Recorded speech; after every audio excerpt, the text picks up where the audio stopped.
kayak yang tadi sudah saya sebut juga, emang kayaknya rahasia umum ya. Emang ini judi itu udah sesuatu yang memang sudah ada dari zaman terdahulu banget. Dan memang karena dia menawarkan peluang yang itu pas banget dengan sudut serakahnya manusia. Jadi makanya selagi syahwat dan nafsu manusia masih ada, ya pasti akan selalu tersedia sih wadah untuk itu. Dan ada tempat-tempat di mana memang ketika dia bicara tentang perjudian itu nggak melulu orangnya itu ada posisi di mana jadi dua pihak. Kita tahu di mana ada namanya bandar, ada namanya pemainnya kan. Di mana kita tahu sekarang ada posisi dari urusan seperti itu yang dia posisinya itu justru nggak akan pernah bisa rugi. Yaitu ya tadi ya, orang yang nyiptain permainan ya, bahkan kasarnya orang-orang yang nyiptain permainan judi itu orang mainnya pakai uang cashnya atau bahkan ya minimal saldo di rekeningnya. Untuk dia bisa main di game itu dia kan mesti setor deposit. Itu kan sama aja nukerin duit dia dengan duit bohongan kan, supaya bisa main di game itu. Jadi ya nukerin kefiktifan dengan uang asli yang bisa dia belanjakan. Disitulah yang akhirnya membuat orang-orang yang akhirnya punya kecerdasan lebih, punya modal lebih, dan juga punya keserakahan lebih, ya mengambil peluang. Dimana apalagi orang-orang yang tadi seperti Bapak sebutkan, mau level ekonominya seperti apapun, dia punya sifat serakah yang pengen dapat lebih banyak dengan cara cepat, singkat. Jadi ya industri itu jadi amat sangat tumbuh kembang besar sih di sana. Jatuhnya sih sudah sampai dilokalisasi kalau di sana. Di sana itu maksudnya di mana tuh kok? Oh iya, di tempat saya dulu itu di Thailand sih. Thailand dan Kamboja antara itu ya. Iya. Di Indonesia masih banyak nggak itu, Ko Dennis? Kalau pemain kami sih orang-orang Indonesia sih. Orang Indonesia. Kalau yang di Indonesia, dulu kami sempat di Indonesia juga Pak, tapi capek kucing-kucingannya. Hari ini di mana, besok mesti pindah kemana. Kalau di sana kan sudah ada tempat yang sebetulnya kasino-kasino secara fisik, gedung-gedungnya ada, sudah berbentuk resort. Dan itu ya mereka sudah aman lah ya, karena memang orang lokal sananya. Jadi kami itu di sana kebanyakan jatuhnya nyewa ruangan di tempatnya mereka. Jadi kalau suatu saat digerebek atau diapa-apain pun bilangnya ini subunitnya dari kasino besar yang fisik itu. Dengan tiap bulan aja kita ngasih upeti, baik ke jatuhnya entah biaya sewa atau setor lah pokoknya kepada pemilik kasino besarnya.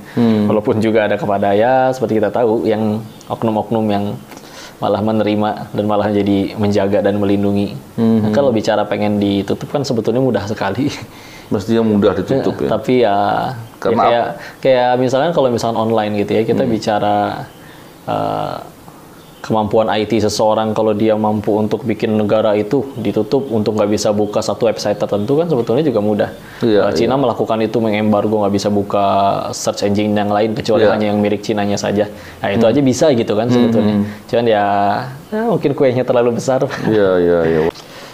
Sebetulnya setiap kalangan ada Pak, tapi seolah-olah kayak kebanyakan ekonomi level bawah. Tapi bukan karena yang level bawahnya lebih suka main, enggak. Tapi memang secara naturalnya orang yang kaya sama orang yang tidak kaya kan rasionya memang lebih banyakan yang tidak kaya gitu kan. Betul. Jadi bukan seolah-olah oh berarti yang banyakan main yang level bawah, enggak juga. Setiap kalangan ada. Dan di sana kayaknya menyediakan ada yang namanya istilahnya ya buat yang VIP-nya yang setor minimalnya pun untuk deposit minimalnya berapa, tapi ya tersedia untuk semuanya. Bahkan kalau misalkan kalah pun ya beberapa petugas CS-nya kalau komunikasi sama pemain-pemain yang kalah diberikan harapan terus pasti akan ada hari di mana engkau bersinar bla bla bla, bangkit lah. Dia diberikan harapan kosong begitu aja, yang padahal ya dari sudut pandang pemainnya memang nggak mungkin akan ujungnya menang sih Pak, karena ya jadi sistemnya dibuat seperti itu ya. Iya, kalau bahkan jangan gitu loh Pak, yang ini aja mesin capit boneka. Itu aja kalau kita beli mesinnya kan ditanya nanti sama teknisinya, ini mau di turn ke berapa? Maksudnya iya nanti di turn ke berapa dia nyapitnya bakal lebih kencang, nanti dia yang biasanya dapet. Segitu mesin capit boneka. Karena kalau emang kita pikir lagi, kalau mesin capit boneka itu selalu nyapitnya kuat, ya setiap kali pemain langsung menang semua, ya habis lah. Orang nggak ada yang mau punya usaha gituan gitu kan. Jadi sebetulnya si pemain-pemain, penjudi-penjudi juga sadar peluang kalahnya ada dan cenderung lebih besar. Tapi kan manusia punya, misalkan dari 10 pemain 8 kalah 2 menang. Kadang manusia punya sifat, saya pasti si 2 orang tersebut. Ada selalu sifat kepedeannya itu kan. Apalagi kalau misalkan di dunia yang kayak gitu, memang di sana juga ya narkoba bebas sekali. Efek narkoba salah satunya kan euforia, percaya diri, benar-benar jadinya. Dan itu ada wadahnya main judinya, jadi benar-benar kepedean, main aja terus. Main terus atau habis aja. Atau habis, berhentinya karena habis biasanya. Sisa gaji 500.000, besok udah tanggal gajian lagi. Cacing-cacing naga-naga lah, habis juga besok udah gajian lagi, dan ini ada peluang nih buat bisa jadi berkali-kali lipat lebih gede. Awalnya begitu. Dan ketika udah menang, tersimpan di memori kan tuh perasaan pernah menang segitu banyak. Ya sudah, ketika akhirnya pengen main lagi, pernah ngerasain di bulan berikutnya ternyata misalkan kalah. Kan dia dulu pernah menang, aku hanya tinggal taruhan sekali lagi untuk mengembalikan itu semua. Gagal lagi. Nggak dapat. Gimana nih? Harus hanya butuh sekali lagi. Gimana ya? Oh ini aja nih handphone orang dah curi dulu, atau enggak bilang aja pinjam dulu, atau bilang aja nih mas kawin istrinya digadein dulu, atau gimana? Atau kalau pegawai dia korupsi dulu gitu ya. Iya. Karena sesuatu yang akhirnya tambah besar dengan sendirinya pasti menarik perhatian orang sih, Pak. Ketika orang yang perhatian orang itu, ketika dia mulai menarik perhatian, dan ada orang-orang yang punya power lebih besar, dan orang yang punya power lebih besar itu dia juga punya greediness itu tadi, keserakahan itu tadi, pasti seminimal kepikiran gimana caranya gue ikut kebagian kue nih dari ini. Gitu, jadi ya datanglah dia. Makanya kami di beberapa kalangan bandar itu nyebut player itu ya mereka pecundang yang harap rezekinya dikasih sama bandarnya. Kami playing God di situ, bermain jadi Tuhan di situ, bisa nentuin rezeki orang. Hari ini siapa yang menang, hari ini siapa yang kalah. Sedangkan balik lagi, rezeki mah sesuatu yang kalau kita bahas secara agama mah sesuatu yang sudah Allah tentukan sebelum kita lahir. Nggak akan mati kita sebelum rezeki yang sudah Allah tentukan di alam rahim itu kita terima semuanya. Mau udah terkapar di kasur sekalipun, kata Allah masih ada rezekinya, masuk lewat infus. Makanya satu, kenapa alasan nyemplungnya ke dakwah, karena bismillah saya waktu di sana menemukan bahwa tauhid itu bisa jadi solusi banget. Dan itu untuk semua permasalahan. Makanya itulah yang benar-benar paling esensi disampaikan oleh Nabi paling awal sampai paling akhir. Nah, tauhid adalah solusi. Yang kedua, ketika akhirnya menyampaikan, emang lebih banyak ngajak mikir. Dalam artian kayak misalkan, apa kita benar-benar yakin itu kan yang bikin orang juga gitu. Orang itu yang bikin judi itu juga orang, dia juga manusia, bisa lapar, punya keserakahan. Kita benar-benar gitu serius berpikir bahwa mereka sengaja buat judi online itu dengan niat bagi-bagi duit kepada seluruh pemainnya dengan cara dikasih menang. Mustahil. Karena kalau dari awal mereka niatnya bagi-bagi duit, ya yang mereka buat lembaga zakat infak sodakoh, bukan ini. Kan diajak mikir yuk, karena itulah persamaan semua orang yang mukallaf kan, yang udah dikenai kewajiban syariat, sama-sama udah ada akalnya. Kita tahu ini di depan kita misalkan ada 2 gelas, satu racun, satu susu. Kita jelas nggak akan milih racun karena ini akal yang ngecegah gue minum ini mati. Gitu. Terus harusnya itu bisa nyampur bahwa kalau misalnya Allah udah sesuatu, Allah udah larang sesuatu, pasti kan ada buruk buat kitanya. Jadi ya kudu nyampe ngajak ke arah tingkatan itu sih sebetulnya. Sekaligus banyak utangnya ke Allah, mudah-mudahan bisa gugurin dosa yang dulu. Amin. Selengkap Pak, jangankan yang korupsi Pak, suami pelit sama istrinya juga gara-gara kurang tauhid. Kalau dicari lebih lanjut mah, dia ngerasa bahwa kalau misalnya ngasih ke istri, saya tambah kurang dong duitnya. Padahal kan kalau dalam konsep Islam ya kita kenal yang namanya berkah, yang malah jadi tambah lebih besar. Dan kadang bicara rezeki itu ternyata kadang salah fokusnya kita. Kadang orang mikirnya gini, ketika akhirnya aku ngelakuin yang haram, kayaknya dapat lebih gede deh daripada yang halal. Padahal bicara rezeki itu, misalkan nih, si Denis bulan ini kata Allah dapat rezekinya misalkan 1 miliar. Mau dicari pakai cara halal atau haram, tetap dapetnya pasti segitu juga. Aslinya segitu. Seperti kayak kisahnya dulu Ali bin Abi Thalib radhiyallahu anhu karamallahu wajhah, minta anak kecil bersihin dudukan kudanya, lalu ditinggal sholat, keluar sholat, kudanya ada, tapi anak kecil sama dudukan kudanya hilang. Ya udahlah, pergi ke toko kuda. Nyampe di salah satu toko, kayak kenal tuh ya, ditanya ke yang punya toko, itu dapat dari mana? Ada bocah tadi jual.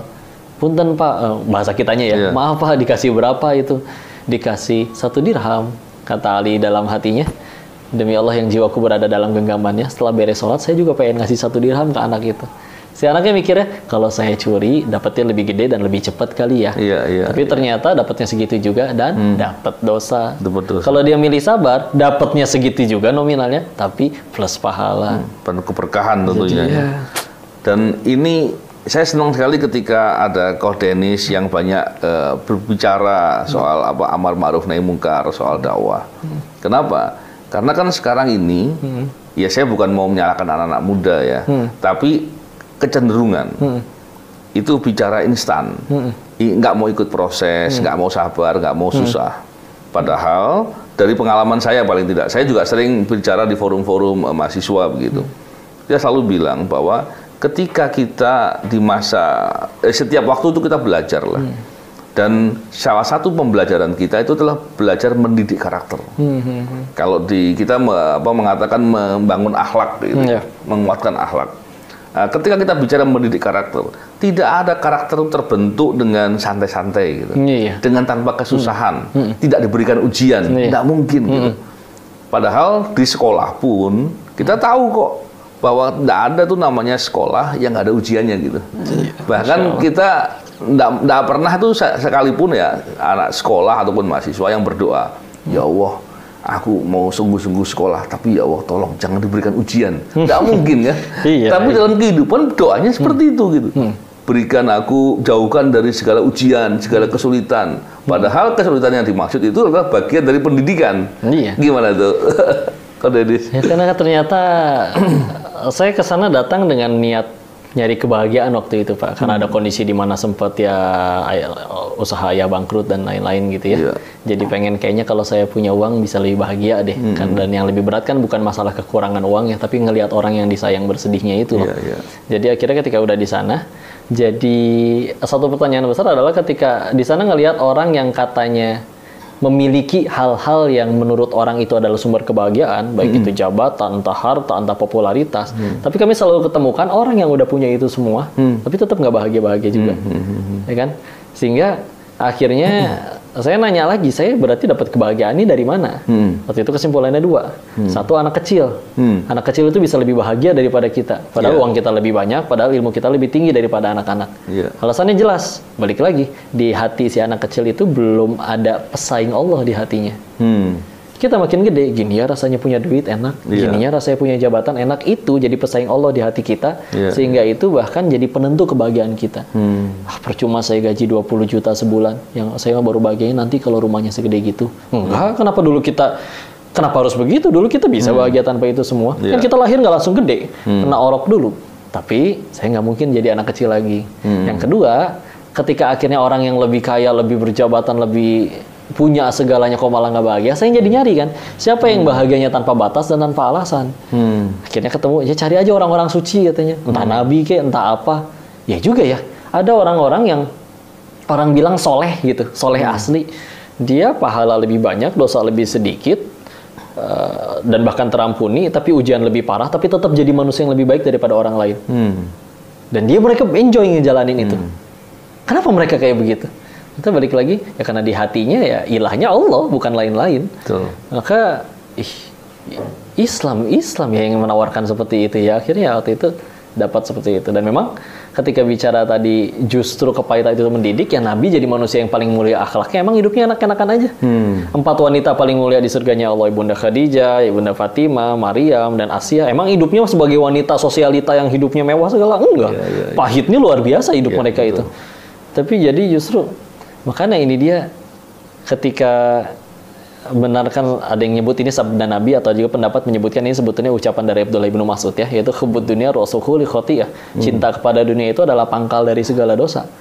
Ketika kita malah lebih banyak fokus di dunianya, yang padahal dunia itu pasti akan kita tinggalkan, muncullah itu perasaan pengen dapat duit dan yang lain-lain. Padahal yang sekarang sedang kita jalani jembatan menuju rumah kita yang asli itu pulang ke sana. Secara logikanya, apa iya ada orang yang dengan sengaja merenovasi jembatannya begitu indah tapi rumahnya dibiarkan bobrok? Karena Imam Ibnu Taimiyah sampai mengingatkan kalau orang gampang sedih, kecewa, ya sederhana karena dia bagusin dunianya tapi menghancurkan akhiratnya. Betul. Jadi makanya kenapa milih jalan yang sekarang ya karena Satu, akhirnya ketenangan itu dapat dan ya.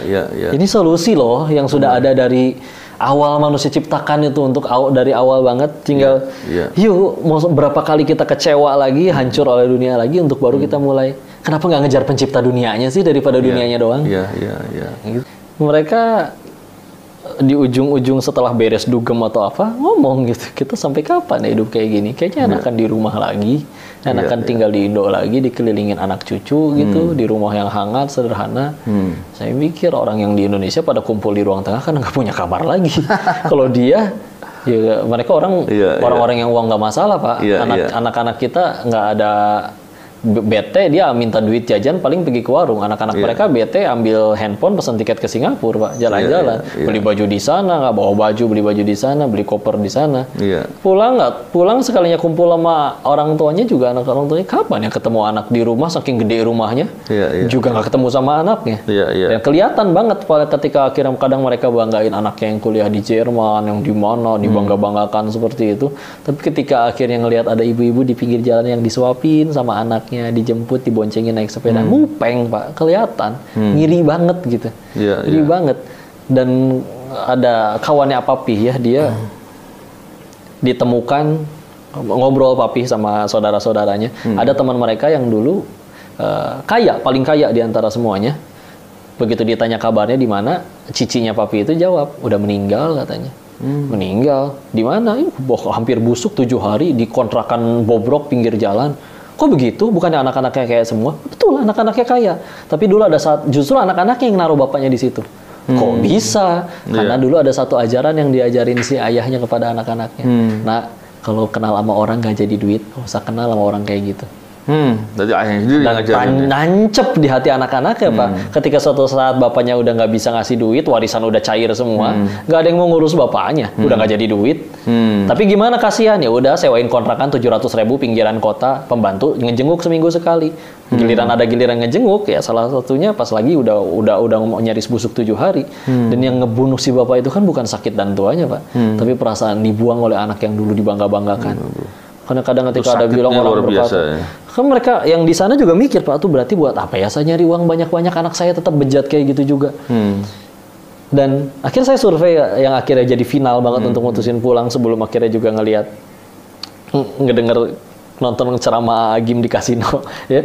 Tapi di saat itu waktu itu ngeliat dulu bahwa yuk survei siapa ada nggak sih yang happy ending gitu dari judi itu ya. Coba lihat pendiri kasino itu, tanya-tanya ke orang yang udah kerja lama, pendirinya kemana? Udah di penjara. Kalau gitu kemana tuh pendiri kasino itu? Anak istrinya kabur, dihianatin. Kalau itu kemana? Wah, udah dihianatin sama anak buahnya. Itu kemana? Ada yang udah mati kena HIV/AIDS. Yang itu gimana? Oh, yang itu tetap kaya sampai meninggalnya. Tapi anak-anaknya mati overdosis semua. Wah, ada yang happy ending begini nih. Jadi bahaya. Ya udah tuh. Terus sedangkan bahagia itu murah. Betul. Ada momen ketika waktu itu beres suatu acara, masih dikasih nasi kotak Pak, ditolak nggak enak, nyampe rumah juga tahu bakal dibuang karena perut udah kenyang. Ya udahlah, bawa aja, nggak enak kalau nggak diterima. Di lampu merah saya kasih kepada ada yang butuh gitu ya, kelihatannya lebih memerlukan lah. Pas dikasih, diterimanya sambil membungkukkan badan, sambil benar-benar tulus, ya Allah, Masya Allah Ade, terima kasih. Diterima, Bapak nggak tahu tadinya ini bisa makan atau enggak, tapi nggak bisa balas apa-apa. Semoga Allah yang balas, dimudahkan rezekinya, dimuliakan, dilancarkan karirnya. Tulus itu doa keluar semua Pak. Sepanjang jalan sampai rumah, nyengir-nyengir sendiri, kok seneng ya? Si bapak itu Masya Allah, yang saya kasih kan cuma sesuatu yang bakal saya buang, bakal jadi sampah, dan itu murah banget. Tapi, loh kok gini doang bisa bahagia ya? Dulu dipikirnya bahagia tuh kayaknya kalau udah punya handphone baru, kalau udah punya mobil baru, kalau udah punya rumah baru, dan yang lain-lain. Enggak tuh ternyata. Bahagia tuh semudah itu. Terus buat apa kami bak-bak di sana segala macam dengan segala resikonya kalau misalkan ujung-ujungnya padahal semudah itu untuk bahagia. Jadi ya goodbye, saya pulang. Iya. Orang-orang di sana tuh pada mikir begitu nggak sih? Pada mikir gitu sebenarnya Pak, tapi nggak punya cukup nyali untuk ninggalin itu semua. Oke. Kenapa? Ya pernah ngerasain pahitnya lapar, pahitnya pengangguran mungkin, dan gitu akhirnya dapet sana.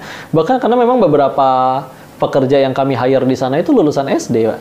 untuk jadi CS-nya. Iya. Karena daripada bayar orang lulusan yang udah S1, S2 dengan skill dan kemampuan yang punya ekspektasi gaji lebih tinggi, sedangkan job desk yang harus diberikan kepada CS judi itu yang minimal mereka bisa ngetik, tinggal diajarin, balas-balasin chat, sama bisa buka buat mutasi rekening.